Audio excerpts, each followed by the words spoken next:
Bisa nih. Gini, mungkin Yusak penutupnya nanti. Wah, silakan Mas Ray ya. Nah, jadi kita juga pengalaman diinvest dalam jumlah besar juga dan juga berinvestasi ya. Nah, jadi poin utama dalam diinvest ya menurut saya paham apa yang akan dihadapi. Ini sangat penting sekali. Ya, itu yang pertama, paham apa yang akan dihadapi. Yang kedua, ya, paham apa yang ingin dilakukan. Ya. Nah, paham apa yang akan dihadapi dan paham apa yang akan dilakukan sehingga kita nanti maju bernegosiasi dengan investor. Ya, seperti yang di awal saya bilang, jangan coba-coba. Kalau Anda belum pernah ada di game itu, ya, sebaiknya cari yang bisa memberikan advice, mendampingi, ya, ataupun menjadi konsultan Anda, ya, karena ini proses yang salah langkah, bukan bahaya lah ya, salah langkah biayanya sangat besar. Ya, biaya besar itu bisa jadi kehilangan equity yang besar, bisa jadi masalah konflik dengan investornya, ya bisa jadi salah dalam bentuk strategi. Nah, ini satu keputusan yang menurut saya nih ya, kalau saya sekarang punya company akan diinvest, itu lama pasti saya mikir dan saya akan cari orang yang paham untuk mendampingin saya melakukan hal ini. Ya, kenapa? Tadi saya nggak mau salah langkah, ya. 3% saham aja kalau ternyata bisnis gua bisa 2 triliun nggak main-main angkanya. 5% kita seolah-olah gampang, tapi potensi bisnis kita 5 tahun lagi sebetulnya bisa 1,5 triliun. 5% dari 1,5 triliun itu nggak bercandaan loh duitnya. Ya, dan itu kita kasih gitu aja. Nah, ini ngasihnya lebih gede lagi. Ya, jadi poin saya sederhana buat teman-teman. Ya, ini keputusan bukan keputusan gampang, ya. Kalau Anda memperlakukan ini dengan gampang, nah ini nanti ya ketemunya seperti yang saya bilang. Kadang-kadang orang itu memang ada ego, ya, ada wah udah jago banget nih sekarang nih. Nah, nanti cobain pengalamannya. Setelah diinvest, setelah jalan 2 tahun, gimana bro pengalamannya? Iya ya, nah, itu mahal banget tuh ya. Ya. Karena nggak pernah tahu dikerjain, ya itu simpel-simpel gitu aja. Ya, jadi contoh nih, kalau teman-teman mau bangun central kitchen, ya nggak usah investasi deh, ngomongnya sederhana aja central kitchen. Coba-coba aja bikin central kitchen. Tapi kalau Anda udah dengar cerita saya, cerita Yusak, cerita Mas Dandi tentang central kitchen, lu baru mikir. Ya, tapi kita bisa ngobrol-ngobrol tahun depan, gimana pengalamannya? Oh, ya. Ngopi-ngopi, santai. Aja 10 miliar hilang. Nah, yang gitu-gitu tuh. Ya itu sedikit pengantar dari pengalaman gua ya dan teman-teman ya, kita berbisnis, diinvest beberapa kali, melakukan investasi juga. Simple aja kalau buat gua. Iya ya, gua kurang ilmu ya. Gitu. Harusnya didampingin aja oleh orang yang benar-benar ngerti ilmunya. Jadi lebih jelas mau ngapain. Dah simpel gitu aja. Memang nggak nyampe otaknya kok. Ya, memang gua harus akuin gua nggak nyampe otaknya dulu gitu. Ya, tapi gua merasa sampai. Karena gua hebat. Ya, gua bangun brand jago, gua besar. Ya, bikin cabang sana sini. Wah, itu udah ego yang berbahaya sekali itu kalau dalam jalanin bisnisnya. Itu satu listen ya, dimana penting sekali kalau menurut saya investasi itu harus punya orang yang bisa mendampingin. Ya, itu jawaban yang menurut saya sangat rasional ketika bicara investasi. Nah, baru kita tanya nih pakarnya. Sama ya di sama aja. Sama kan di invest juga kan? Oh iya. Saya juga pernah terima investor, saya juga berinvestasi. Jadi ya sama lah pelajarannya gitu ya. Jadi ya itu kita harus tahu ilmu ya teman-teman. Apalagi karena investor, apalagi dia masuk saham ya. dari mulai perhitungannya harus jelas, valuasinya harus bagaimana.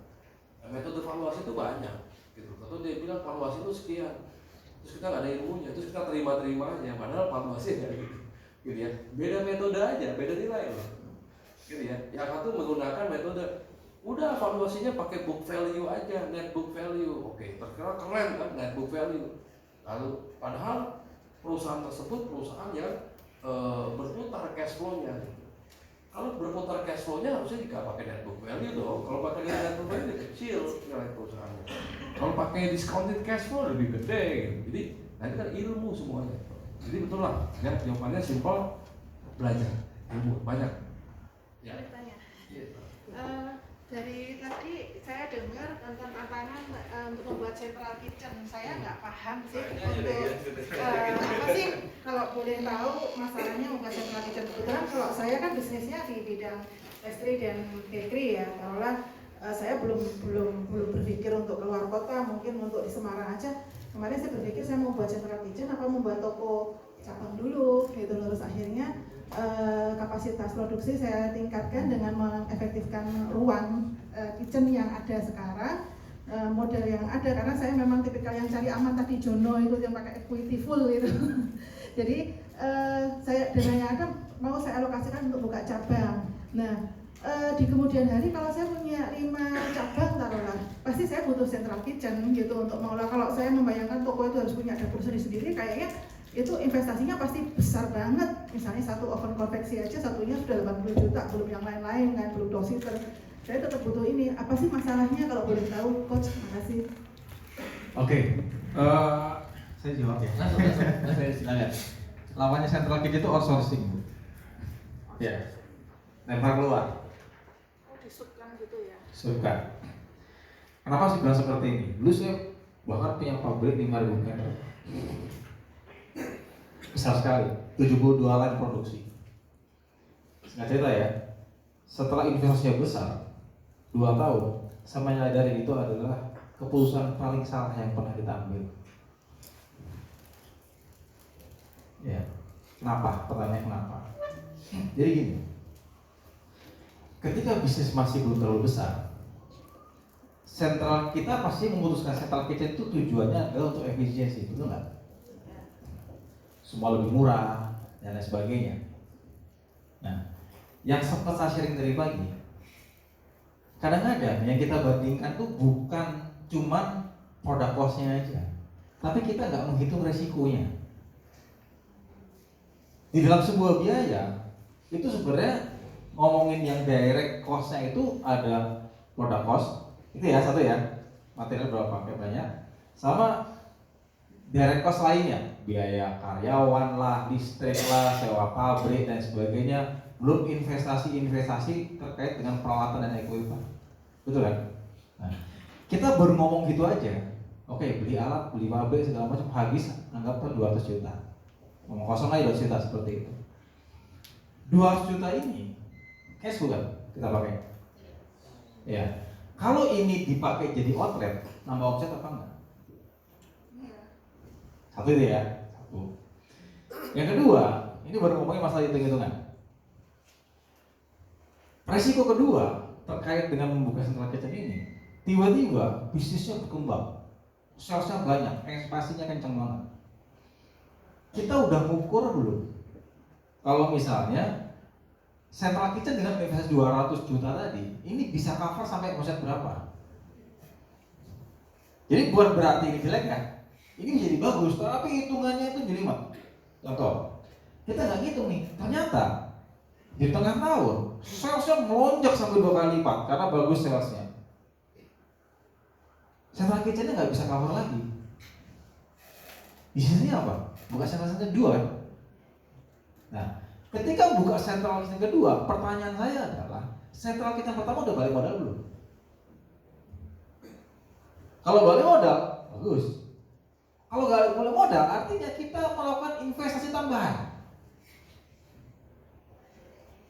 Ya, di sana aja cash kita ketarik lagi 200 juta. Padahal kalau 400 juta jadi outlet, udah nambah berapa tuh omset kita? Ini kejadian persis seperti sama bakery juga. Persis. Ketemu sama saya, dia cerita, omset sekian, tapi tiap tahun kenapa omset 40 miliar cuma punya cash 1 miliar? Terus saya cek, oke, kita lihat dulu bisnis lu gimana. Oh, saya punya central kitchen, dengan bangga dia bilang saya punya 4 central kitchen. Oh, keren. Ini mas, baru mas central kitchen baru saya bangun, infrastrukturnya dalam A, B, C, D, F gitu. Terus saya tanya sama beliau ini, tapi central kitchen ini bisa produksi untuk berapa kapasitinya? Enggak dia jawab. Terus tahun ini planning nambah berapa cabang lagi? Nambah 15 mas. Bisa cover 4 cabang ini? Belum hitung mas. Yang kejadian, satu central kitchen dia butuh dana 800 juta. Dan yang kejadian dari faktanya setiap 4 bulan bangun satu central kitchen. Balik modal setelah dihitung itu butuh 1,5 tahun. Artinya apa? Dalam waktu setahun aja dia udah ngabisin 3,2 miliar untuk bangun central kitchen yang belum balik modal tahun itu. Dan kalau nggak dibenerin nanti tahun depan keluar lagi. Artinya dia bisnis bukan untuk memperkaya diri, untuk memperkaya vendor, equipment, ya, memperkaya kontraktor gitu kan, memperkaya arsitektur gitu kan. Ya dan bayar bangun lagi, dan duitnya nggak dinikmati. Duitnya cuma sebar-sebar ke itu vendor-vendor central kitchen. Ini saya baru ngomongin resiko finansial ya, resiko cash flow. Ada resiko yang lain. Yang gini gampang hitungnya, paling gampang mensolusikannya. Ya tinggal kita buat aja proyeksi sel sampai 3-5 tahun seperti apa, butuh kapasitas produksi berapa besar gitu kan. Tinggal nanti nyari lahan yang memang sampai 5 tahun gak usah nambah-nambah lagi, tinggal bangunnya bertahap, beres masalahnya. Makanya Bang, ini masalah paling gampang. Tapi yang gampang ini aja kadang-kadang kita miss. Ada yang lebih sulit. Masalahnya itu adalah mismanagement. Kalau cabang masih 1, 2, 3, 4, 5, central kitchen produksinya belum banyak. Kalau udah 20, ibu bisa bayangin berapa banyak produksi di central kitchen? Kira-kira putaran bahan bakunya berapa besar? Nah, kita harus stok bahan baku kan? Artinya ada cash advance nggak kita simpan di gudang? Duit yang tadi kita bisa pakai untuk ekspansi, jadi apa? Jadi bahan mentah. Sedangkan kalau kita ke vendor outsourcing, kita bisa minta TOP 3 minggu. Dari sisi utilisasi duitnya aja, itu udah beda. Itu baru ngomongin masalah belanja. Yang kedua, emang yakin itu gak ada fraud di central kitchen kita? Emang yakin gak sebanyak itu benar-benar efisien? Artinya, udahnya central kitchen jadi cost center kan? Kita harus buat 2 manajemen. Satu manajemen outlet, satu manajemen pabrik. Ya, yang kejadian saya alami adalah si pabrik ini malah ngegerus profitnya outlet. Kenapa? Banyak masalah yang nggak bisa dihandle karena terlalu besar pabriknya. Jadi keuntungan yang saya dapat dari outlet itu dekat sama cost yang ada di pabrik. Satu. Yang kedua, cash flow yang harus bisa saya pakai untuk ngembangin cabang dipakai untuk investasi pabrik dan equipment dan semua masalah-masalah yang ada di lapangan. Pada akhirnya bisnisnya nggak maksimal. Nah, beda ceritanya kalau memang kita memang punya kemampuan untuk memanage tadi sentralisasi dengan baik dan kita jamin, memang yakin nih saya bisa kelola ini, itu beda ceritanya. Tapi biasanya yang seperti itu si sentralisasinya dipecah, dia buat PT sendiri. Jadi itu jadi unit bisnis sendiri. Jadi sentralisasinya ya udah, dia punya sentralisasi, dia jual ke orang lain juga, tapi outlet kita jadi salah satu konsumennya, itu lebih make sense. Itu jadi bisnis berbeda. Tapi kalau misalnya menjadikan central kitchen ini bagian dari bisnis dan semakin besar, bukan masalah itu nggak akan terlalu kelihatan kalau cabangnya belum terlalu masif. Nanti kalau cabang udah puluhan cabang, produksinya udah mungkin butuh berapa ratus ribu per hari, ya itu baru berasa gitu. Kalau kita nggak cukup handal di manajemen produksinya. Jadi saya nggak bilang bahwa central kitchen itu tidak baik ya, dan harus semua outsourcing juga. Tapi hal-hal seperti tadi yang ibu harus benar-benar pikirkan dengan matang nih. Kalau saya bangun central kitchen, resiko seperti apa dan bagaimana mitigasinya. Atau bisa juga, saya nggak tahu ada berapa item, anggaplah saya ada 100 item saya produksi, kan tidak harus semuanya dibuat central kitchen. Misalnya yang saya buat hanya produk-produk yang memang penjualan tertinggi. Saya yakin cuma 20% sampai 30% dari total item yang dijual. Itu produk core saya nih, harus konsisten. Nggak apa-apa. Misalnya biasa 100 ya, paling buat 20 item line production aja. 80 lemarnya keluar, tuh salesnya nggak bagus. Jangan sampai kejadian adalah kita produksi semuanya, padahal setelah dihitung, cost membuat produknya sama pendapatan produknya lebih gede costnya, itu lebih gawat lagi. Karena kita hitungnya total. Kita nggak hitung cost per unit itu berapa secara apple to apple. Itu jadi potensi lagi. Jadi kalau ditanya apa yang mengkhawatirkan dengan central kitchen, semua tadi resiko duit, risiko uang itu dari sisi tadi loss opportunity karena cash flow ketahan semua central kitchen.